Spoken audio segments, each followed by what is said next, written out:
Okay, we're good. Whoops, technical difficulties. Thank you for the unmute notification. We will start over again. My name is Amber Foltz, and I am the Dean of Students here at Laurel Ridge. And I am really happy to be with you today. We're going to talk about managing stress and anxiety, but I want to just start off by telling you a little bit about myself and my role here at the college. I am the Dean of Students. I have been here for 21 years. I started here at Laurel Ridge as an academic advisor and done a number of jobs at the college since then. But I always like to talk a little bit about the Dean of Students role, because most of the time when people come here, they don't really have a frame of reference for what a Dean of Students is or what a Dean of Students does. So I just thought I would share a little bit about that. Do any of you have any familiarity with what a Dean of Students is? Do you want to throw out a guess? Nobody? All right. Oftentimes, when people will throw out a guess, they might say something like either a high school principal or a high school guidance counselor. Oftentimes, that's kind of the guess, is like, is it somewhere in that world? And what I would typically say is it's a little bit different than that. In my role here, I do have supervisory responsibilities over a lot of the student services at the college, things like advising, student life, social work, testing, tutoring, those kinds of things that are responsible for supporting students and their success here at the college. But above and beyond that, my role as dean is to be an advocate and a supporter for students. So I'm oftentimes the person that students will go to when they're struggling with something, when they're having difficulty in a class, or they're feeling overwhelmed, or maybe things that are happening in their personal lives are bleeding over into their academic lives and they're impacting their success at the college. So I always like to just introduce myself and welcome you to come and see me at any point in time. If you need anything, my office is kind of on this main hallway. It's the last door to the left. And you're always welcome to come and chat, whether you're stressed out or you just have questions or anything. I have a very open door policy with students. So with that said, I want to go on and get started, and we're going to talk for just a little bit about stress. So if you look in the dictionary definition of stress is a state of mental or emotional strain or tension resulting from some adverse or very demanding circumstances. Right? That's a very academic definition of what stress is. I don't know how many of us would ever define how we experience stress as facing adverse or demanding circumstances. Like, stress in our everyday life doesn't sound so formal, right? It's like an everyday experience. So I will open the door to you, and I do hope that you will participate. And in Zoom land, please feel free to participate in chat or to bring yourself off of mute and participate. I welcome that. So I will get the ball rolling. What does stress look like for me? I'm a mom of two boys, two teenage boys. Teenage boys bring a lot of stress into your life. So sometimes stress looks like parenting. Here in my job at the college, we have a new vice president over my unit. Change. It's a big change for us. Different way of doing things. It's a little bit stressful at times. So change causes a lot of stress for me. Even when I'm like, "Ooh, this is a really good change," it still can be stressful to me. My parents are aging, and they have a different worldview and a different belief system about a lot of things than I have. My father is very stressful to me. So there are a lot of things that in my personal life, in my work life, that cause me stress and cause me anxiety. So what does it look like for you?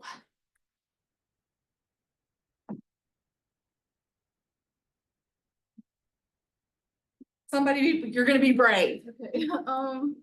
I just get like overwhelmed really easily, like with things. So it's like, I don't know, like if someone asks me like, "Oh, can you take me here?" Cause like I hate driving. Like I do not like driving at all. So it's like I get stressed when like my sister asks me, "Oh, can you take me to the store? Oh, can you take me to work?"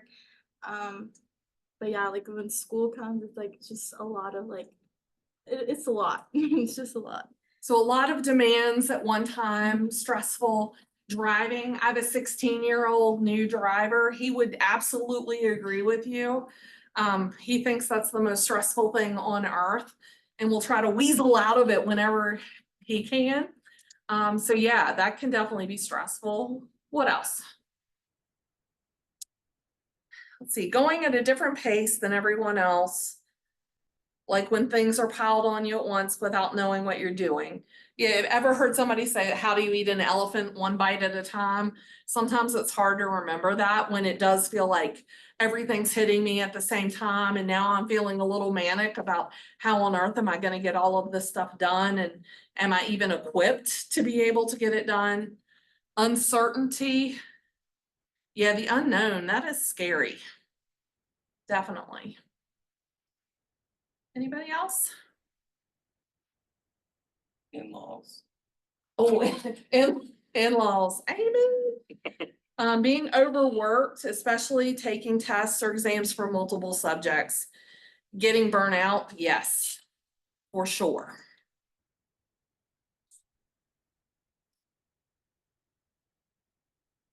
Let's see here.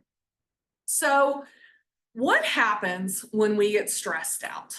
We're going to talk about the physiological impacts of stress in a minute. But for a minute, let's think back to what we have learned along the way, probably in some health class at some point in time.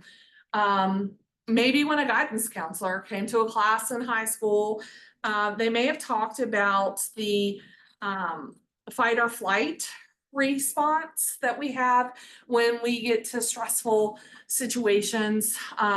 Now we've kind of updated that from fight or flight to fight, flight, or freeze, because that's actually a more accurate representation of what happens to people when they go under stress. When you think about stress from a historical perspective, and you think about how it must have been in the early days of people, when you're a hunter or a gatherer and you're out and you're hunting and you're gathering, and then there's a saber-toothed tiger or something like that that is coming at you, and your stress is life or death. Like, what do I do? Do I fight this tiger? Do I flee from this tiger? Is there any way for me to survive? What does my body need to do to protect itself in this situation? And for a long time, the stressors in human life were all about staying alive. So our bodies developed these pathways and these patterns that were designed so that when stress hit us, our bodies went through the process of preparing us to stay alive, right? A very necessary evolutionary response for our bodies to be like, okay, what do I need to do? I need to dump all of this adrenaline. I need to dump all of these other hormones that are going to help me to fight the tiger or to be able to flee from the tiger. In modern day society, most of the stressors that we face are not life or death stressors. Nobody, I gave us all in this group the opportunity to talk about what stressed us. And not a single one of you said a tiger might eat me while I'm gathering berries for my family, right? We don't tend to spend our days stressing about the like everyday opportunities that we have to die. Some people do, The vast majority of us know. Our stressors are school stressors and their work stressors and their family stressors and their financial stressors are huge for a lot of people. But our bodies have a very hard time distinguishing the difference between stressors because our bodies are primed to be in protective mode. Ooh, she's worried. Ah, freak out. That's what our bodies are designed to do. And so when we face a stressor, we kind of go through levels of response. And our first response is our amygdala response. Has anybody ever heard of the lizard brain before? Our lizard brain is that like basic keep me alive, fight or flight kind of response. It is what is responsible when we get stressed out for dumping all of these hormones that get us prepared for that. When our amygdala is super active, it's shutting down other parts of our brain that are a lot less active. So the part of your brain that does things like critical thinking and analysis, that part is not really tapped into when you're just trying to survive things. So that's our first response. This happens. Anybody been in a near miss car accident before? Yeah, what happened? What happened immediately after the near miss? I just kept driving. Did you feel like shaky or nervous or like sweaty or sick to your stomach at all? No, it happens too many times. Okay, so you're pretty chill with that. I, on the other hand, am trying not to vomit on myself. How about you? Yeah, I've been in that. You've been in a crash? Yeah. Did this amygdala thing happen to you? Stress? Yeah. Did you have anybody have physical response when you have that happen? The near miss stuff or the accident stuff, which is horrible. So I basically backed into a car and like I didn't know what to do, so I drove off. But I was with her.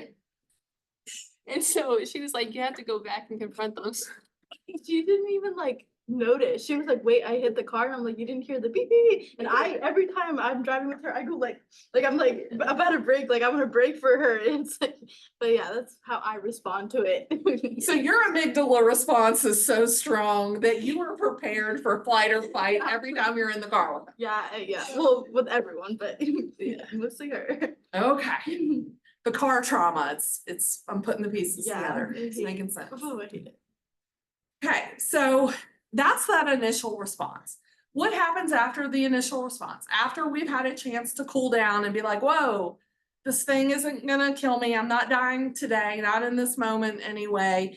Then your brain can start processing and analyzing and taking in data from what happened. So in the near miss accident, when you've been the almost cause of the near miss, afterward, your brain is thinking, okay, I need to remember this light doesn't have like the green arrow sign. So I have to make sure that I stop and wait for the people coming at me to go past first and then turn. You're analyzing what went wrong. How do I do it better next time? How do I not do this again? Depending upon the seriousness of the stress, there can be a third response, which is trauma.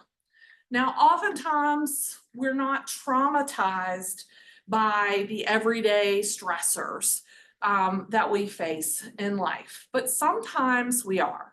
And sometimes there is a cumulative impact of that stress, of that it causes trauma in our bodies and it causes trauma in our brains. So earlier, I talked about that initial response, that initial reaction. You can see the list here of things that might happen to us when we're in the midst of that initial response. So when you're having that amygdala thing happening, our stress hormones are flying out of our brain and into our body. Our heart rate speeds up. We become hyper alert and aware, sometimes even to the point where it feels like a little bit of paranoia. Our digestive system completely stops working for a little while, which can then trigger some feelings of nausea or butterflies in the stomach. We get tense. We wear our shoulders like they're earrings, like this sometimes. And our ability to remember things is decreased.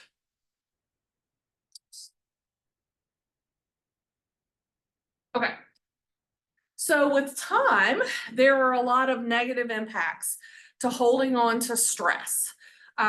When we look at the literature about stress, what we know is the more stress you face, the more likely you are to have mental health challenges around that stress. The more stress you face, and in particular, if that stress goes beyond momentary stressor into trauma, the more likely our brain is to change. When we look at brain scans of people who've just lived normal everyday lives that have not had a lot of trauma in them, and we look at people who have dealt with a lot of big stressors and a lot of big trauma, what we find is there's a substantial difference in the size of the amygdala.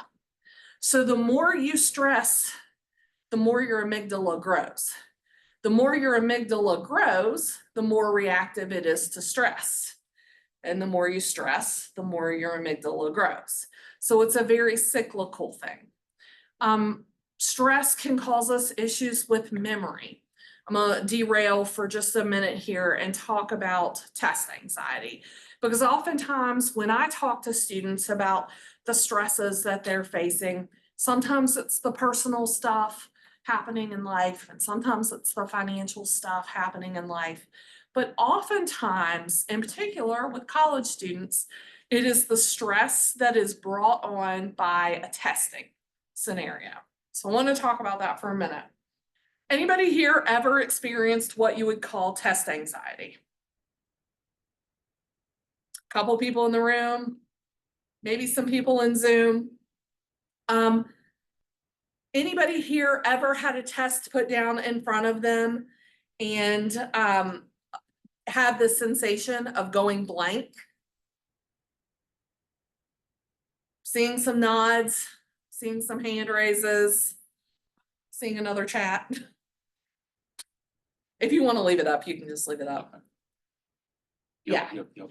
So I have had this experience myself. I was a really good student in college. College was, for the most part, I could work hard enough to accomplish whatever I wanted to accomplish. If I was willing to put in the work, I could work hard enough, I could get an A in something. And then I went to graduate school and I had to take statistics for the first time in graduate school. And I don't know exactly what that class was. It perhaps wasn't statistics. I may have stumbled into Greek or something. That's about how much sense the class made to me. And I could not work hard enough to like, never mind to get an A. I couldn't work hard enough to like understand the first chapter. It was awful. And the first test comes around, and I had studied and I had met with a tutor and met with the TA for the class. And I had read everything I could read, and I was still like, I don't know what is even happening in this room. And the test was put down in front of me, and it had two questions. One question on the front of the page, flip it over, one question on the second page. If you don't think I was traumatized by this, like I can describe what the pages look like to you. Because I looked at that first question and I read it 85, 90 times and thought, I don't even know what this is asking me to do. So I started working out random formulas with the numbers that were provided. And I got a 40 on that test. In fact, I stopped the test in the middle of the process, went into the bathroom and cried for a little bit, then came back and finished the test and got a 40 on it. So I very much empathize with what test anxiety feels like and what it can look like when you're in the midst of that.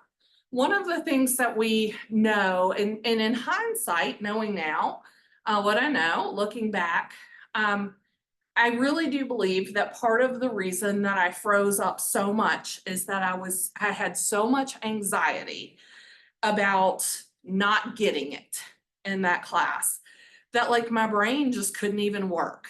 I ended up failing that class. I had to go back and retake it after that, and I was able to pass it successfully the second time around. So I know I was capable of it, but I was so like in my own head that I couldn't get past it. And I was dealing with a tremendous amount of stress and anxiety that semester.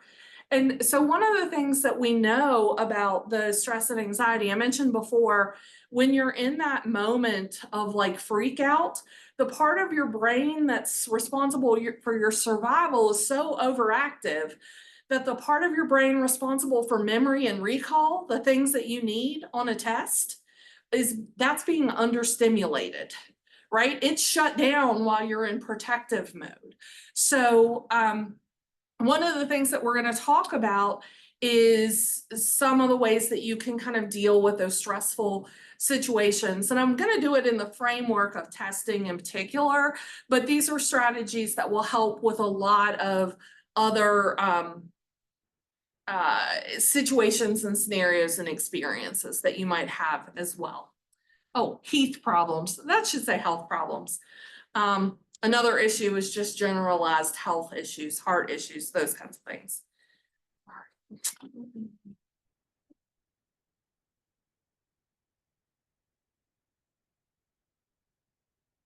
Okay. So before we, whoops, can you back up one time? Before we get into some different strategies, I just ask you guys to share a little bit about like self-care. When we think about stress and anxiety and being overwhelmed, there are things that we all do for ourselves that help us get through those difficult times to take care of ourselves. There are times that we probably think, I know if I did this, it would be better, but I don't put the effort into doing it. Like I know if I go out into nature, that will help me de-stress. Just being outside, being in the woods, being near a water source. I oftentimes feel stress and do not push myself to go do the things that I know would be good self-care. What does self-care look like for you? I like to go on drives. It like calms me down a little bit and gets my head like out of whatever I'm thinking about. So going on drives. So you two are polar opposites in that regard. Well, she goes on the drives with me. Yeah. Okay. I'm just- She gets in the car and she just, you know. I just have this vision of you getting in the car and being all chill and her being in the car and having the foot on the like imaginary brake the whole time. Yep. Okay. So driving around, what else? Arts and crafts. I love that idea. Taking a walk, listening to music. Oh, cold, like holding ice or frozen oranges. That's a new one for me. I'll have to try that. Watching TV. So sometimes TV or a book, an escape. Photoshop and video editing. Now that would cause me stress. That's very overwhelming. But we all have our own way of kind of escaping. Anybody else have kind of a go-to? Anybody exercise? We saw taking a walk. You like to exercise when you're stressed? Not when I'm stressed. I just like to exercise. You just exercise and maybe that keeps you from getting stressed.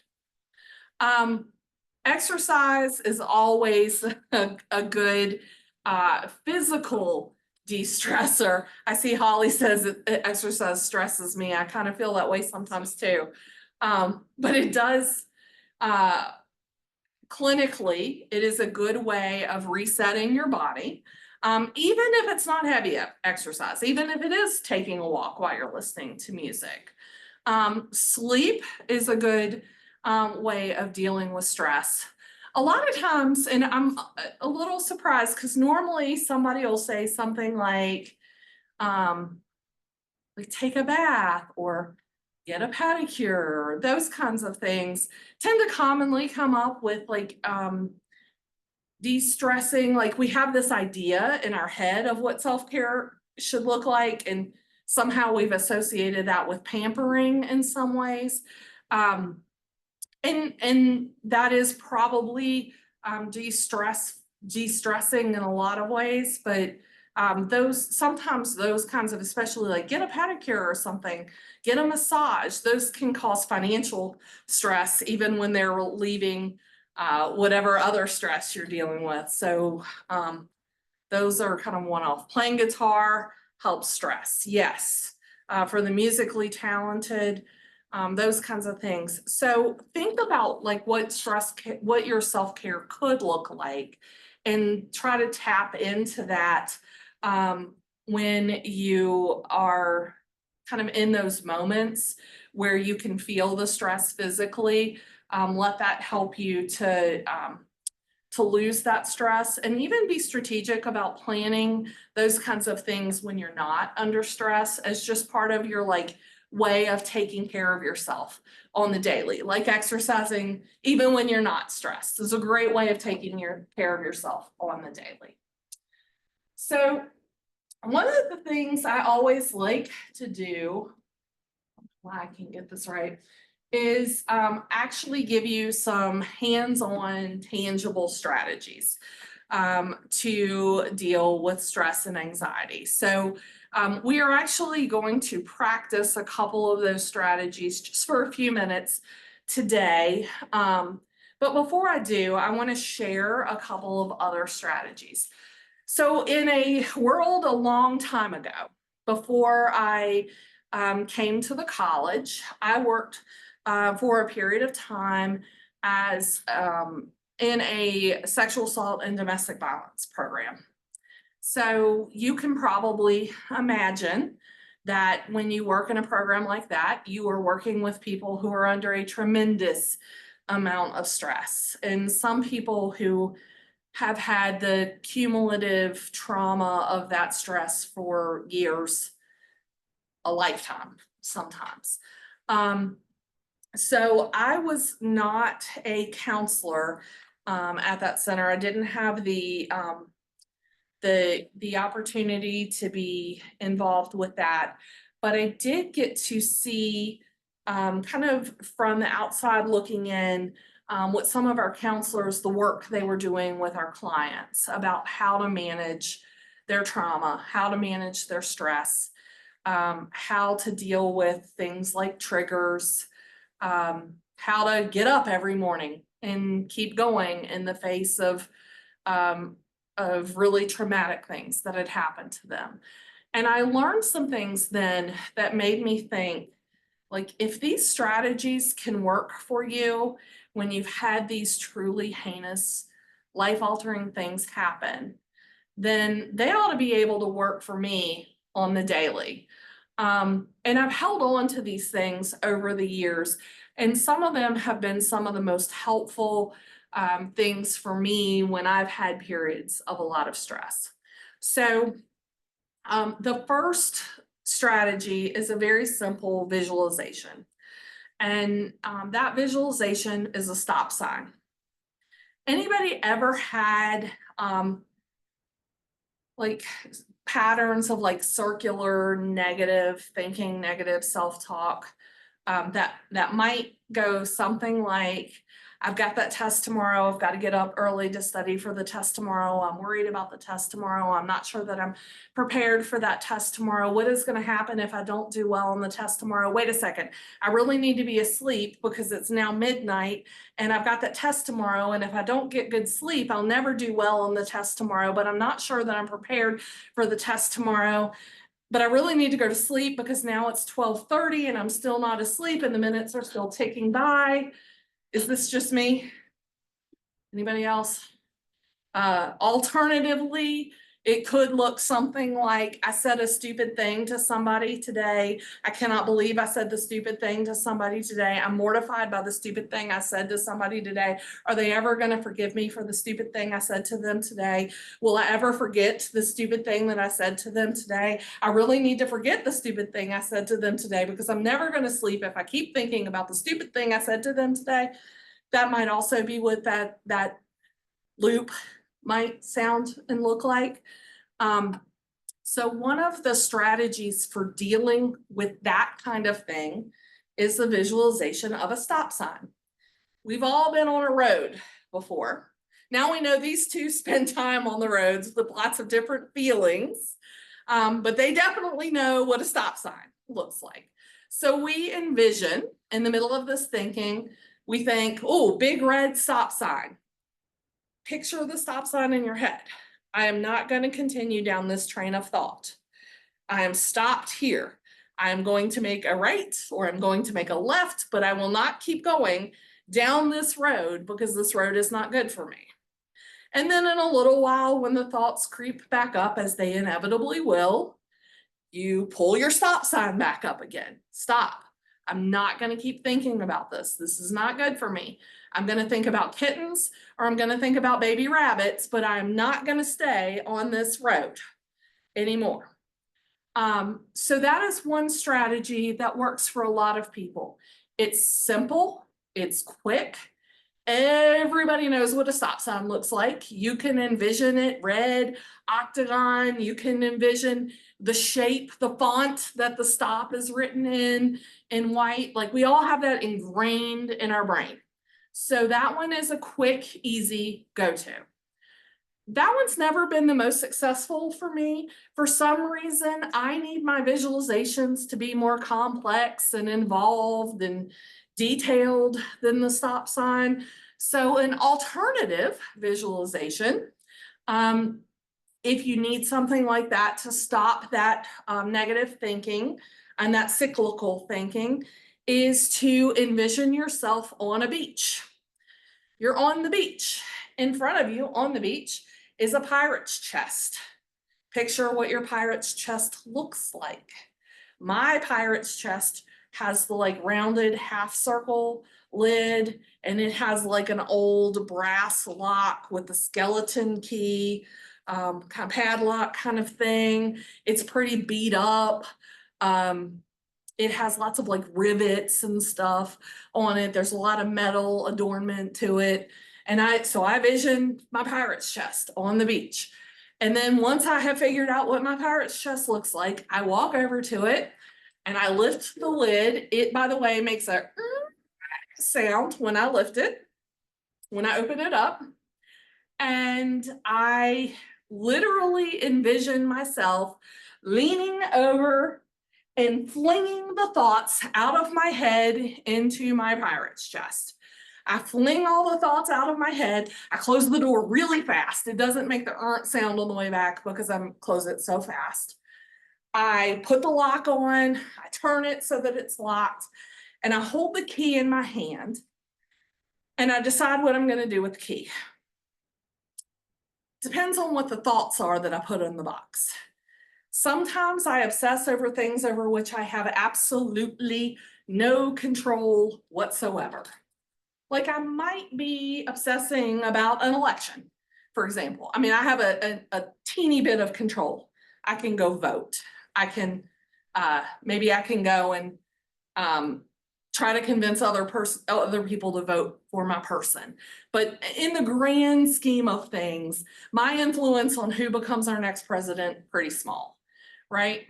So the last thing I need to do is stay awake all night worrying about that because I cannot control it. In those instances, I take the key and I chuck it into the ocean. Done with it, done with those thoughts, I'm moving on. If what I have put in the box is legitimate for me to be worried about, it's the test I have tomorrow. It's legitimate for me to get up in the morning and grab all of my materials and review everything before the test. That's a legitimate thing for me to be worried about. I just don't need to be worried about it at 2 o'clock in the morning. Then I put the key in my pocket and that gives me permission to come back later, let the thoughts out, and I go from there. So that's one of the visualization exercises. I will admit sometimes I have to stick the stupid thoughts in the treasure trunk 4 times before they'll stay in the treasure trunk, but it is a strategy that works for me. Another strategy that works well with stress management overall is just good breathing experiences. And most of us, like obviously we all breathe every day, we're alive, we're here. in this room, or we're home on Zoom, or in the car on Zoom, or wherever the case may be, we're alive. But we don't actually breathe well most of the time.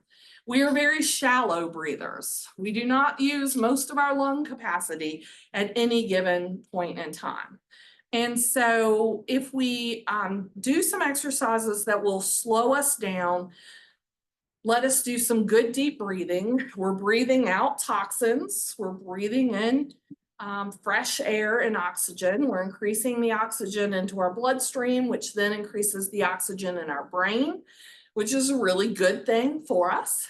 And there is a lot of research, probably at this point, 4 or 5 decades of research that shows that breathing exercises do a great job for managing blood pressure, managing heart rate, and with just other symbols of good health and wellness as a whole. So sometimes your lungs want to have more air in them than their max capacity. That's funny. I don't know that I've ever exactly experienced that, although sometimes I have tried so hard to be a good breather that I've felt like I would pass out. And we want to avoid that today, but we are going to practice some breathing. Can we cut You have the light switch right over there. that one? Okay. So I'm going to make it weird, and I'm going to cut the lights down a little bit more for a minute. And what I want you to do is, just for a second, have some good posture. So I want you to sit up straight, and I want you to scooch your butt so that you're kind of closer to the edge of your seat, where you're not relying on the back of your seat, but you're relying on your muscles to hold you up nice and straight. And then just for the sake of getting us ready, most humans carry a lot of stress in our shoulders and our neck. So just to get in the right frame of mind, we're just a couple of times going to pull our shoulders up to our ears like we're wearing them as earrings, and squeeze, and then drop them. And maybe just 2 more times.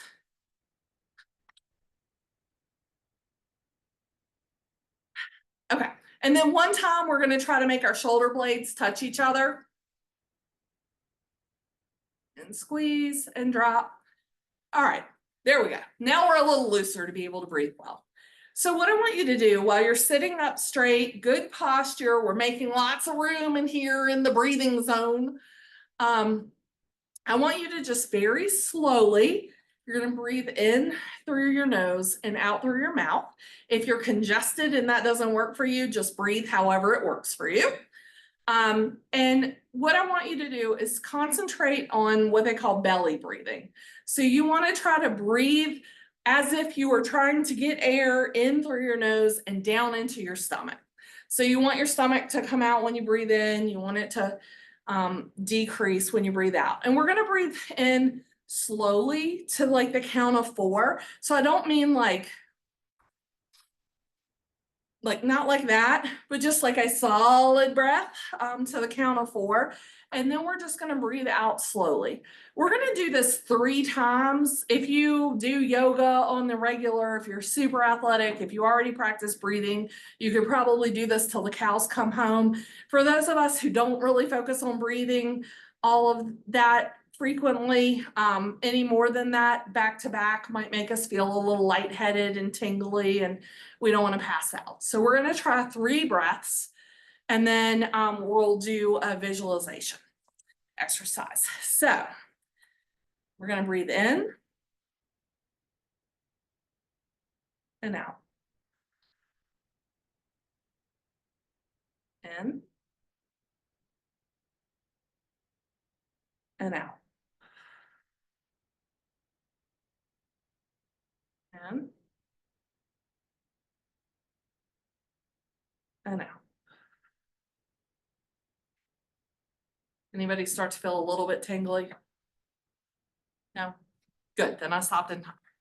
Okay, so I want you to think about that kind of slow in and out breathing, calming your body. And we're gonna do a quick visualization. This visualization that I'm gonna do is tied to your senses.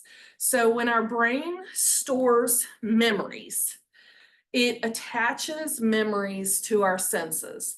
That's why, like, if you ever open a box of crayons, it might take you back to your childhood in a second, like just the smell of crayons, because we've really associated that memory, or maybe it's the smell of Play-Doh.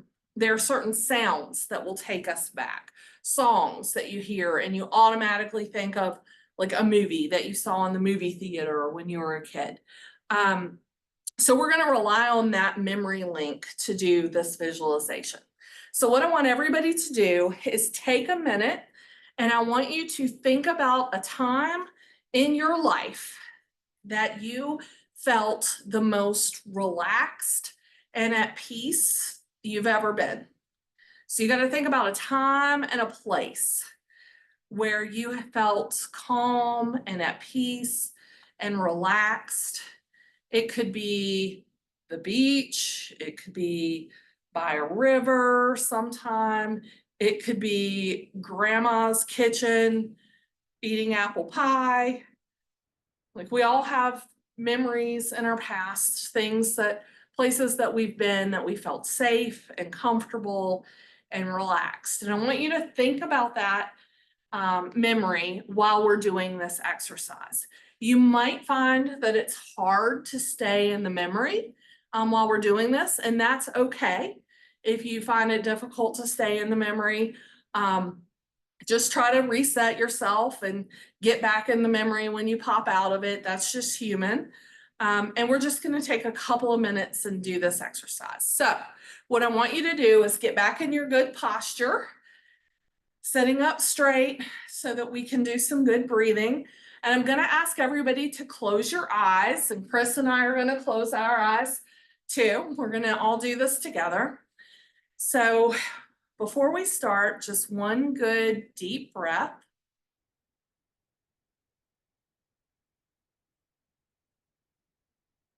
And what I want you to do is bring your memory up in your mind. And I want you to really pay attention to the things that you see in that memory. Slowly look around, take in every detail that you can remember. What does it look like to be in this place?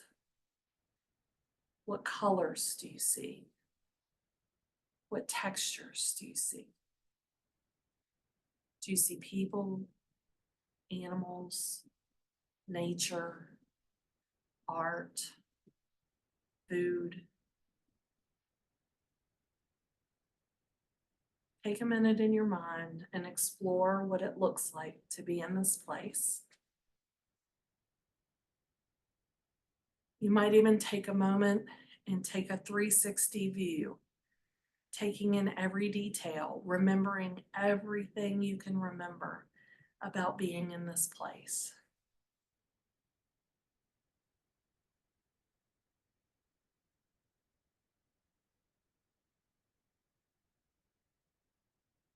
While you're looking around, think about your head, your neck, your face. If you're feeling any tension in those areas, take a good deep breath in. And while you release, picture that stress rolling through your body and dripping into the floor.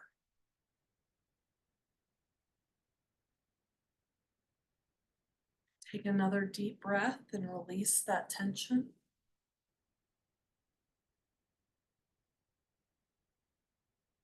And I want you to think about the sounds that you remember from this place. What does it sound like to be here again? Do you hear the sounds of people, animals, music, water, a breeze? Remember what you heard when you were in this place. And while you're listening, keep looking, taking in the details.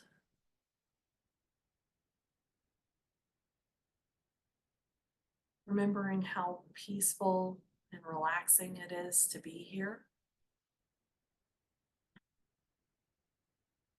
Taking a moment to just slowly breathe in and out.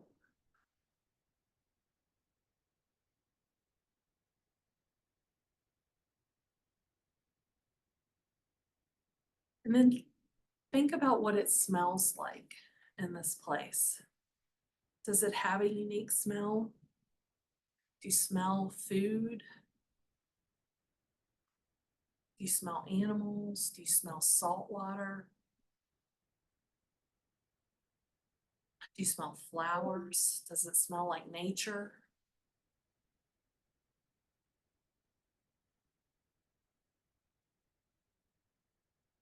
Remember everything that you can remember smelling while you're in this place. You're still listening to the sounds. You're still taking in the images. You're letting your body relax, letting your body get back to the place that you were before.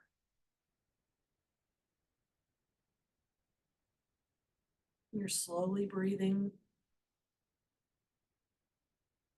Maybe you pay attention to your shoulders, to your upper back, your lower back. If you're feeling tension and stress there, take a moment and let those muscles relax. As you're letting them relax, just picture the tension dripping out of your body. It's leaving your body, going to the ground. Then take a minute and think about the flavors that you associate with this memory. Do you remember eating something, drinking something? Is it salty or sweet? Is it warm or cold? Is it spicy?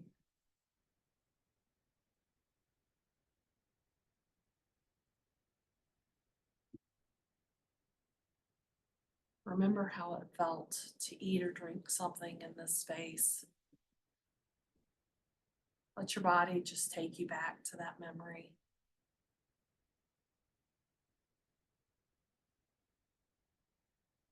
Take a couple of deep breaths.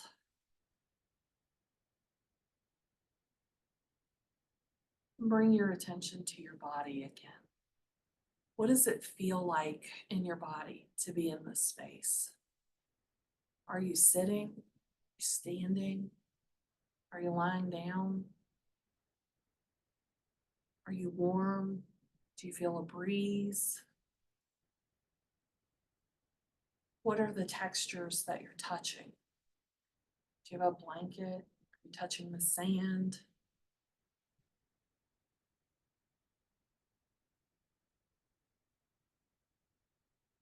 Just remember the details of how your body was physically in the space. Look around, listen, smell, taste. Tie all of those memories together.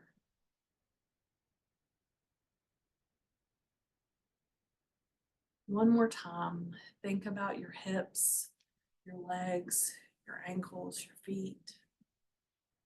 If you have any more stress in your body, take a couple of deep breaths and just envision that stress rolling out of your body, down your legs, out your toes, and into the floor.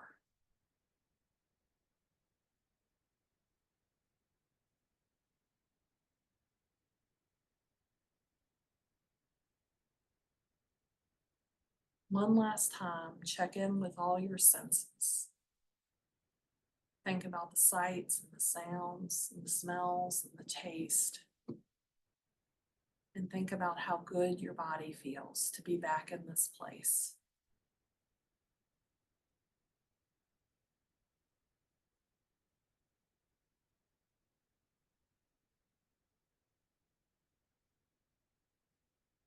You can just continue breathing.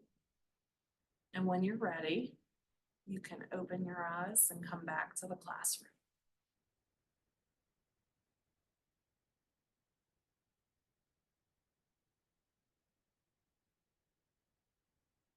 So. How was that? Do you feel relaxed? Was it hard to stay in the memory? Was it just weird? It's okay to say that it was just weird.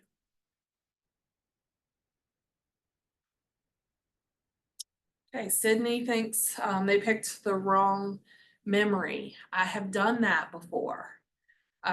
Even now, and I've done this exercise for a long time. This is my favorite how to go to sleep at night exercise.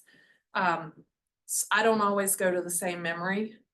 And sometimes I do pick memories that just aren't working for me and I have to abandon them and try something else. Anybody else? Was it hard for anybody to stay in the memory? Yeah. I'm like that sometimes too. It's hard to get locked in to the memory. So there are a ton of these exercises. This is one. I like this one because I do have a hard time, like people talk about mindfulness in all of these different ways. And when I think about mindfulness in terms of meditation, I have a hard time staying in the moment. And doing the visualization that attaches to your senses makes it easier for me to stay in the moment. But that's not something that works for everybody. So the good thing is, well, I'm going to skip this for a second and go here, and then I'll come back. The good thing is there are a lot of resources and many of them are free. That can help with this type of visualization.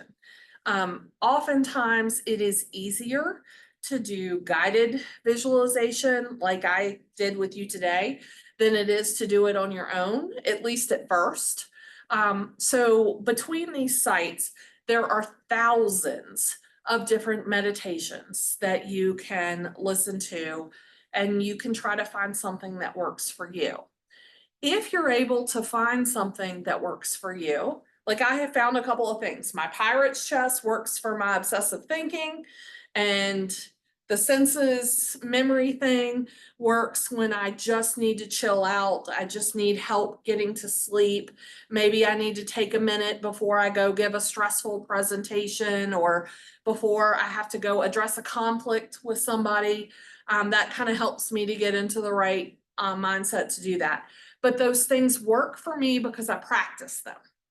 Like it was a lot harder for me to stay in my memories years ago than it is now that I have had 2.5 decades of practicing these exercises. So my best guidance to you is find something that works for you and really get good at it. Because when you get that test that you're feeling overwhelmed about, and you don't want your brain to shut down your memory and recall, you can pull on one of these tricks there in the classroom and close your eyes for a minute and go through a quick visualization. Better yet, you can get up in the morning and do your quick visualization. Then you can drive to campus and do your quick visualization in the car before you get out of the car. And then you can come onto campus and slide into a quiet space or worst case scenario into a bathroom stall and do a quick visualization right before you go in to take the test. And then when the test gets laid down in front of you, if you feel your body starting to wig out, you just take a minute, close your eyes, do a quick visualization. These strategies work well for you when you work them. They don't work so well when the only time you're using them is when you're freaking out. So I definitely recommend looking for something that can help. I personally use the Insight Timer app, the one in the middle, because they have thousands of things available for free. And I am old enough to be anti-subscription. You might be cool with the subscription and you might just subscribe to them all. Me, I'm just not paying for that. So those are a couple of strategies to take advantage of. Can you bop back 2 slides? So the last thing I wanted to talk about today is, as registered students with the college, you are eligible to take advantage of a service called Timely Care. Timely Care is our telemental health program that is available for students. You are able to actually access individual professional counseling through Timely Care. You're eligible for 6 free visits a year. They will even let you stay on as a client after your 6 free visits and pay out of pocket if you like your provider and you want to do that. That is an option for you, but the college does make 6 visits a year for free. We also have a psychiatry package through Timely Care that gets you 3 free visits with a psychiatrist. So if you are in need of medication prescription for depression, anxiety, those kinds of things, you can access that for free through this app. But it offers so many other really awesome things for students. It has a program that is a 24/7 help, a talk line is what they call it, and their Talk Now is their program. Normally, if you call a hotline or if you text, like crisis text line, the person on the other end of that, the vast majority of the time, is a trained volunteer. They are trained in whatever topic they deal with through the hotline, but most of the time you are not talking to a mental health professional. When you engage with Timely Care's Talk Now, you are engaging with a licensed clinical professional in the field. So you are getting that level of support and guidance, and it's on demand 24 hours a day. It's available for via phone and video conferencing if that is what you prefer. They also have other options. They teach yoga classes, they teach meditation classes through Timely Care, and then other health and wellness topics as well. And they have a peer support, like online support network that you can get support from your peers or provide support for your peers. And then they have something called Journeys. And Journeys are like a 30-day, 5-minute a day work on a thing. So the thing might be anxiety, or the thing might be getting better sleep, or the thing might be relationship issues or nutrition. So they have these topics and these journeys that are very low commitment, a few minutes a day, and you can kind of chip away at something that's been a struggle for you. I am the person who gets the reports from Timely Care. Like, you know how you use the service and at the end it says rate your service 1 through 5 stars. Their rating is like 4.92 satisfaction rating from students. So we definitely have a lot of students that use it and have good feedback. There's a free app. You can download the app, but you can also access it through your My Laurel Ridge login. There's a Timely Care thing on that. If you don't want to add any more apps to your phone, you can just access it through your laptop or your desktop that way. Can you click one time? Oh, yeah, I can do that. Yeah, that's just a little bit more detail about some of the self-care journeys in the Timely Care app. So great free resource for dealing with stress and anxiety. And as long as you are a registered student, you are eligible to use it. If you're registered for fall, but not the summer, it should already be cut on for you to be able to use over the summer if you need to. So I welcome you to do that.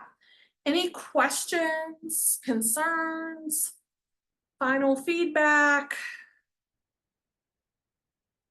You want to tell me don't ever do that creepy, like go into your memory and think about what you smell, exercise again? You can give me that feedback too. That's okay. I can take it. Got big shoulders. Okay. Well, thank you for coming out today. Hopefully you'll come to some of the other sessions. We definitely want you to start the semester strong. While for those of you who are here on campus, feel free to stop by financial aid or work on getting your student ID or whatever you might need to do while you're here today. And I'll hang around for a few minutes in case anybody has any questions.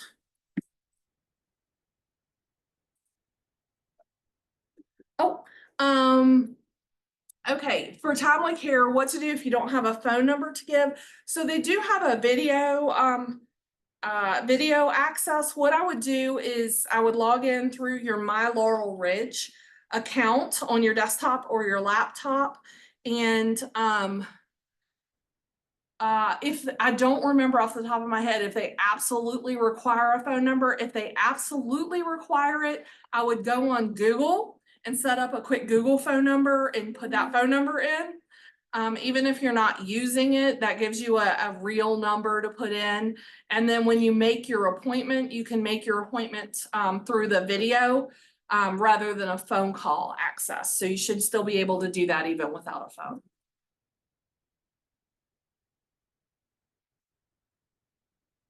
All right. Well, thanks, everybody.